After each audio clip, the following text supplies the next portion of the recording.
Shalom, soyez le bienvenu sur cette chaîne, La Croix Ma Vie. Sur cette chaîne, nous parlons de tout sur la personne et l'œuvre de Christ. Je vous invite à liker cette vidéo, à la partager avec vos frères et sœurs. Et si vous n'êtes pas abonné, encouragez-nous en vous abonnant.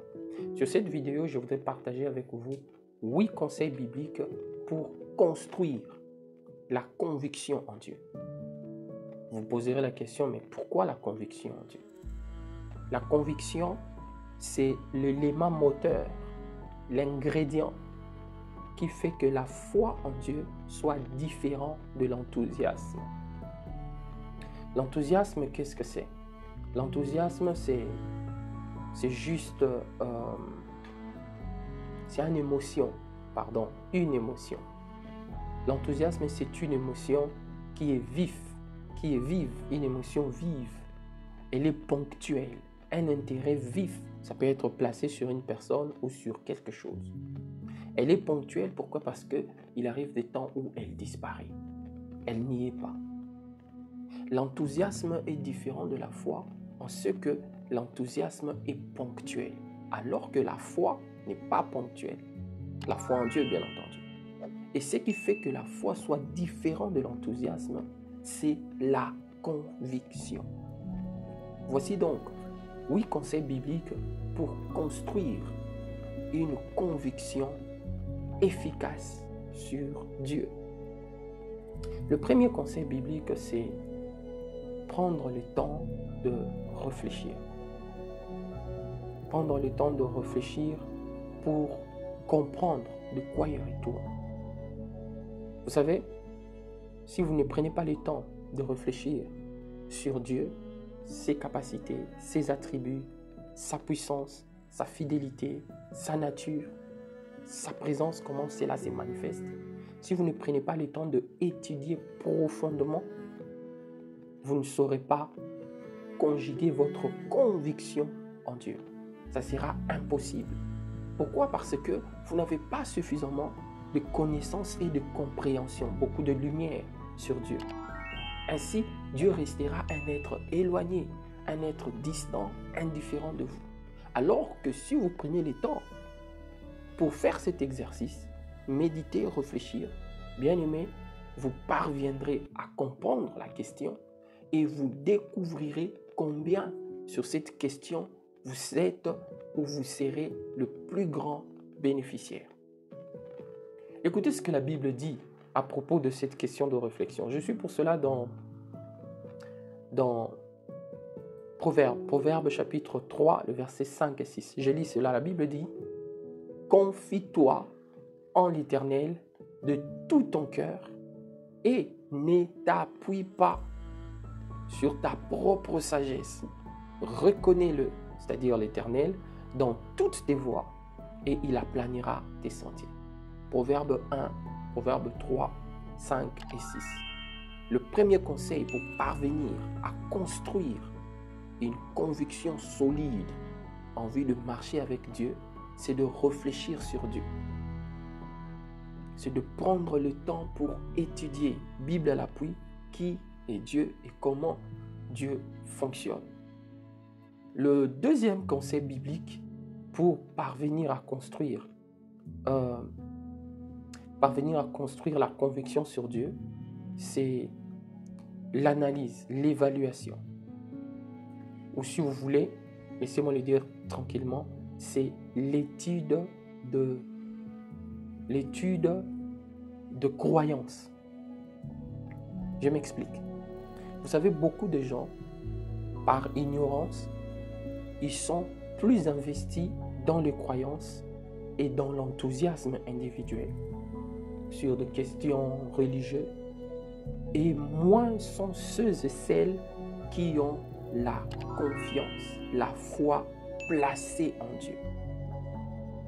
La conviction ne viendra jamais suite à notre développement de l'enthousiasme, notre implication sur des croyances. Non.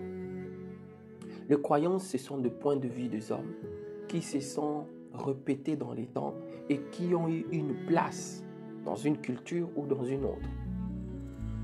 Si vous allez par exemple en Afrique, quand vous entendez un chat miauler au beau milieu de la nuit, pour un Africain, ce n'est pas hasard. Ce n'est pas un hasard. Cela est un message fort. C'est peut-être un ancêtre qui vient te parler. C'est peut-être un malfaiteur, un sorcier qui te cherche. Voilà un exemple pour comprendre ce que c'est qu'une croyance. Et beaucoup de gens sont comme ça dans le milieu chrétien, dans les croyances aussi. Ne vous en faites pas, il y a beaucoup de croyances aussi dans la Bible. Mais ce n'est pas pour autant que cela va t'amener à développer une conviction solide. Alors, pourquoi il faut avoir un œil sur les croyances? C'est justement pour éviter la confusion. Mais comment on parvient à éviter la confusion? La Bible nous donne un conseil. Je suis dans 2 Timothée chapitre 3, versets 16 et 17. 2 Timothée 3, 16 et 17. Je lis cela rapidement. La Bible dit: toute écriture est inspirée de Dieu et est utile pour enseigner, pour convaincre, pour corriger, pour instruire dans la justice, afin que l'homme de Dieu soit accompli et propre à toute bonne œuvre. Donc, quand on prend le temps d'étudier les Écritures, nous allons identifier et éviter de construire sur les croyances, de développer de simples enthousiasmes sur la question de Jésus, de Dieu. Et nous serons donc en train de bâtir, de construire notre conviction véritable sur Dieu, partant de ce que la parole dit. Et à propos, l'apôtre Paul, il nous a donné une précision de taille. Il dit: la foi vient de ce que l'on entend lorsque l'on entend le message qui parle de Christ. C'est dans Romains 10, 17. Le troisième conseil biblique, c'est développer la pratique. La pratique de quoi? La pratique de quoi ou l'expérience de quoi? La Bible nous encourage pour construire notre conviction sur Dieu, que l'on développe, que l'on recherche à mettre en pratique ce que nous lisons. J'aime pas trop utiliser les termes expérience parce que j'estime que ce n'est pas approprié lorsqu'il faut parler d'une interaction avec Dieu. C'est vrai, pour certains, ça passe, mais moi, individuellement, j'aime pas trop parler du terme expérience. J'ai une expérience avec Dieu. C'est bien, dans les faiblesses de langage, je suis obligé de l'utiliser. Mais en temps normal, on ne peut pas avoir une expérience avec Dieu. Je pense que je me fais comprendre. La Bible nous encourage de pratiquer, de vivre ce qu'elle nous enseigne. C'est en mettant en pratique ce que la Bible nous enseigne que nous serons en train de développer une conviction véritable. Conviction véritable sur Dieu. Regardez ce qui se passe lorsque vous avez prié pour quelque chose et vous avez eu les résultats, vous avez eu la réponse de Dieu. Ça crée en vous une forte disponibilité pour que la prochaine fois vous puissiez encore prier.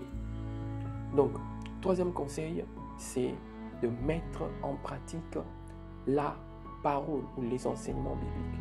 C'est de cette manière que l'on parviendra à développer notre conviction sur Dieu.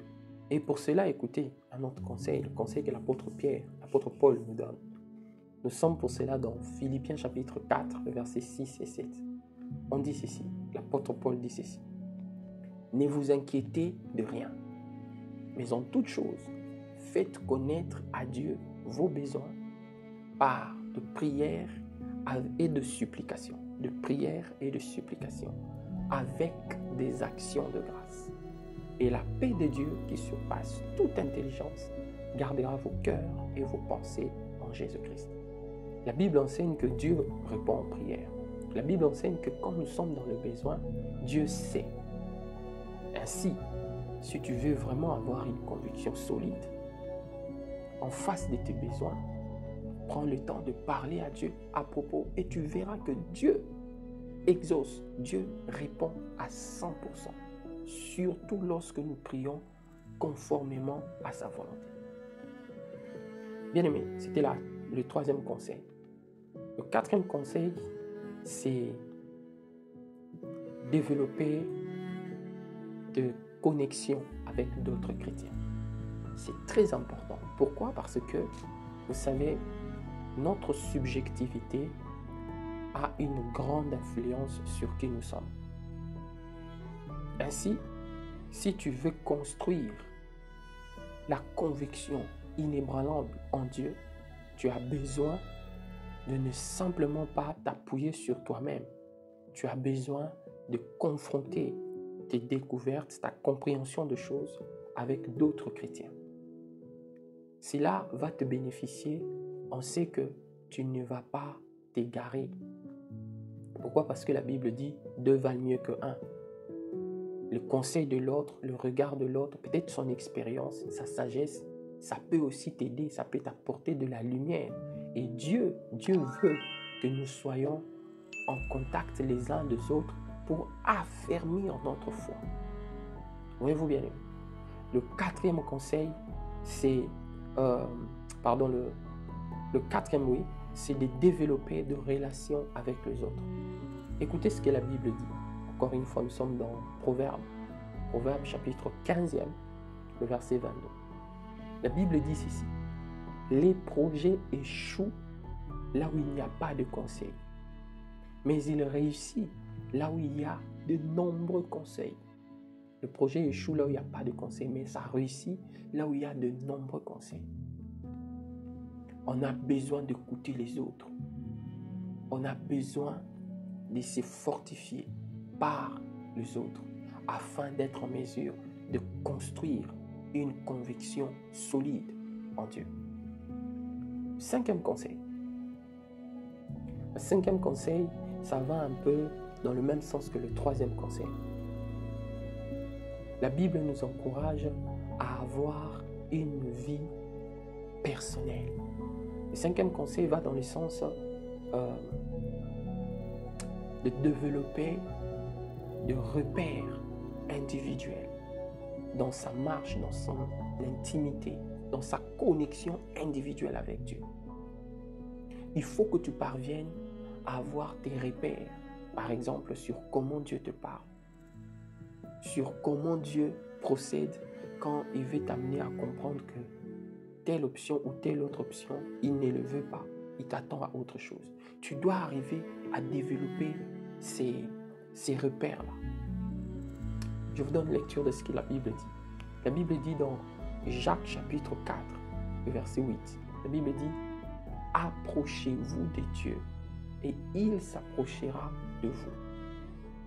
Nettoyez vos mains, pécheurs, purifiez vos cœurs, hommes irrésolus. » La manière dont tu t'approcherais de Dieu, ce n'est pas la même manière que je le ferai.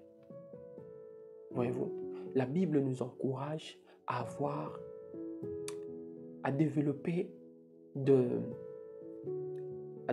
une expérience individuelle avec Dieu. Il ne faut pas dépendre des autres à 100%. Il faut que tu parviennes à avoir quelque chose de personnel, d'individuel, qui te démarque des autres et qui te connecte individuellement à Dieu. Voyez-vous? Le sixième conseil, c'est lequel? Bien aimé, le sixième conseil, c'est le fait de se permettre de douter. Vous savez, si on ne doute pas, on réfléchit moins.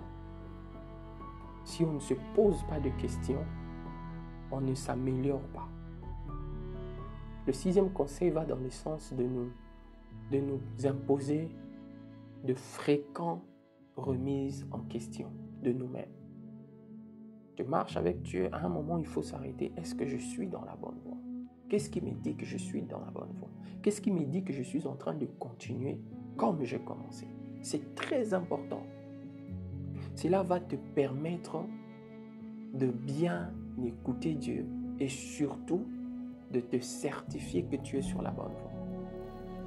Bien-aimés, soyez ouverts au questionnement tout en recherchant la vérité. Voilà le 6e conseil. Et écoutez ce que Jésus dit comme la manière dont Jésus a encouragé Thomas. Il lui dit dans Jean 20, le verset 27, « Avance ton doigt et vois mes mains.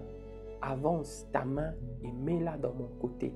Et ne sois pas incrédule, mais crois. » Nous avons, de manière globale, on a un mauvais regard sur Thomas. Il a douté, tout ça. Mais écoutez, le doute de Thomas lui a amené à avoir une conviction sur la résurrection de Christ. Parce que Christ ne lui a pas amené autre chose que ce que Thomas voulait que Christ lui amène. Il a dit, si je ne vois pas le marque de clou dans ses mains, si je ne mets pas mes doigts dans son côté, je ne croirai pas. Or, c'était la seule ou l'unique preuve qui pouvait démontrer que effectivement le crucifié était ressuscité. Parce que quand vous êtes mort par balle, en ressuscitant, vous pouvez montrer la cicatrice du balle. Christ qui était mort par crucifixion, quand il revient, il montre à Thomas l'évidence. Le doute ne doit pas simplement être regardé dans son côté négatif. Le doute nous aide aussi pour développer une conviction inébranlable en Dieu. Permettez-vous des questions, des remises en doute, des remises en question. Permettez-vous cela simplement dans une attitude ouverte comme Thomas. Il était ouvert. Il dit, si je ne vois pas. Cela sous-entend que s'il voyait, il cesserait de douter et il allait croire. Et c'est ce qu'il a fait. 7e conseil, l'avant-dernier. Merci pour vous qui êtes là avec moi. Que le Seigneur vous bénisse. L'avant-dernier conseil biblique pour que tu parviennes à développer une conviction solide sur Dieu, c'est l'alignement avec les valeurs que Dieu nous donne. Dieu nous donne des valeurs dont l'observation produit la différence dans notre manière de vivre avec ceux qui ne croient pas en Dieu. Je prendrai par exemple le cas de 10 commandements. Tu ne feras pas, tu ne feras pas. Ce sont des lois morales qui nous taillent une certaine conduite. La conviction que Dieu te connaît et que tu marches avec Dieu, elle s'est construite et elle s'affermit notamment lorsque nous alignons notre manière de vivre, notre manière de faire sur ce que le Seigneur nous a donné, sur les valeurs bibliques, sur les valeurs chrétiennes. Voyez-vous, dans le psaume 119, le verset 105, la Bible dit « Ta parole ». Encore une fois, la parole revient. La parole est une lampe à mes pieds et une lumière sur mon sentier. Quand on dit ta parole est une lampe à mes pieds et une lumière sur mon sentier, on veut simplement dire que lorsque l'on s'élève pour marcher, pour agir, pour vivre, nous devons nous lever en observant ce que la Bible nous recommande. Que Dieu te bénisse, toi qui es arrivé jusqu'ici avec moi. Voilà maintenant les derniers conseils. Les derniers conseils pour parvenir à développer une foi, une conviction solide en Dieu. Bien-aimé, le dernier conseil, c'est la recherche de... Comment je vais dire cela? La recherche de la direction, de la sagesse divine. La recherche de la guidance spirituelle. Ces mots guidance aujourd'hui, elles commencent à prêter à confusion et pourtant c'est un mot innocent. Je l'ai dit bien, la recherche de la guidance spirituelle sur le plan de la Bible. Bien aimé, cherchez quelqu'un qui peut vous servir de conseiller, qui peut vous servir de mentor, qui peut vous servir de coach, qui peut vous servir de modèle. Il n'y a pas de honte pour cela. Il n'y a pas de honte pour cela. La Bible dit à propos dans Jacques chapitre 5, Jacques chapitre 1er, le verset 5e. La Bible dit, en nous encourageant de rechercher la sagesse, la guidance divine, la Bible dit ceci: si quelqu'un de vous, si l'un de vous manque de sagesse, qu'il la demande à Dieu, qu'il la donne à tous, simplement et sans reproche. Je répète, si l'un de vous manque de sagesse, qu'il la demande à Dieu, Dieu qui donne à tous, simplement et sans reproche, et la sagesse lui sera donnée. Jacques 1, 5. Voilà 8 conseils bibliques qui peuvent vous aider à construire votre conviction en Dieu afin que vous ne confondiez plus l'état enthousiaste de la foi en Dieu. Parce que l'enthousiasme, nous l'avons vu, c'est juste une émotion ponctuelle. Ça disparaît, ça vacille, c'est pas constant, elle n'est pas permanente. Voilà pourquoi on dit qu'elle est ponctuelle. Tandis que la foi, elle est constante. Et la chose qui fait que la foi soit différente de l'enthousiasme, c'est la conviction, la profonde conviction. Et cette conviction ne vient pas en un clic. Nous venons de voir donc 8 conseils bibliques pour parvenir à construire cette conviction. Que l'Esprit de Dieu continue à vous parler. Et d'ici là, portez-vous bien. Je vous prie de partager cette vidéo à un plus grand nombre afin que plusieurs comprennent et qui commencent leur cheminement de foi avec Dieu en toute efficacité. Shalom, shalom, shalom, shalom chez vous.